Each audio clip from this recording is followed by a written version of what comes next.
UndergroundHipHop.com. We're here with the Weatherman, known as Evidence of Dilated Peoples at South by Southwest 2007. What's up, man? Everything is wonderful right now. We just came out the show. We rocked that shit. It's a great feeling when you rock in a crowd, especially an audience like this where everyone doesn't necessarily know who you are.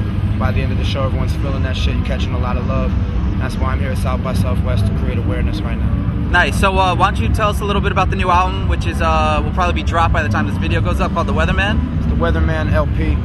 It's my first solo album. 1/3 of Dilated Peoples, for y'all who know, Dilated Peoples is not breaking up. Let's just get that out the way first and foremost. Everybody asking me that shit.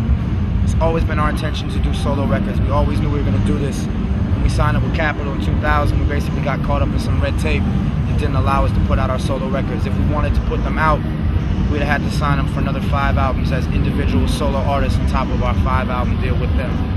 And being tied to the label for 10 records is just not something any of us were willing to do. So being that all of our contractual obligations are fulfilled as of last year when we dropped 2020, I got in the studio immediately and made this record. Very important record to me.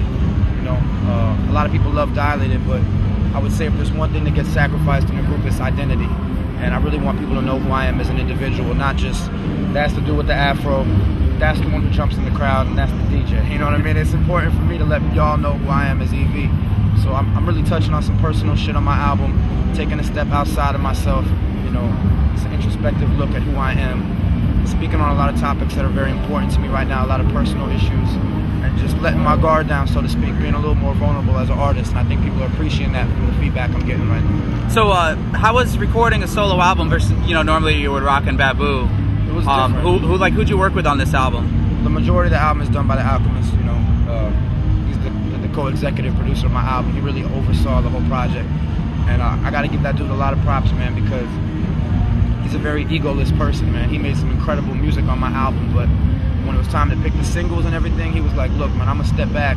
I think you need to run with the Joey Chavez and Bravo joint, Mr. Slow Flow, and I think you need to put All Said and Done out, produced by DJ Khalil.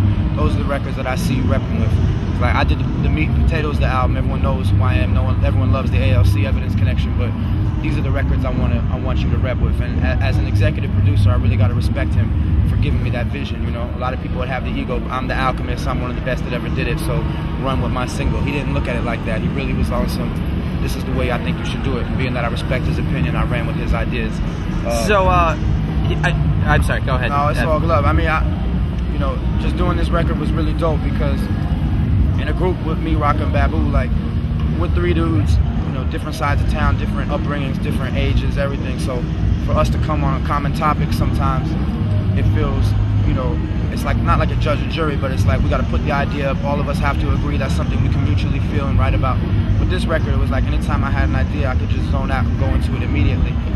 So and for one aspect of it, it was wonderful to have that freedom. On another aspect, it really took me out of my comfort zone, knowing that I can't hide behind a group anymore. Like in a group, sometimes if I feel like I don't want to do the interview today, I know Rock and Babu are gonna hold me down. Or if I ain't feeling that well on stage, I can play the back in the shadows and I know they're gonna kill it. Or vice versa, With me, it's all on my shoulders. If I don't show up, the show ain't gonna happen. If I don't do the interview, it ain't gonna happen. So I'm enjoying the responsibility right now, and being that I'm on an independent again, not a major label front-loading my whole project, my work ethic has got to really, step up to a whole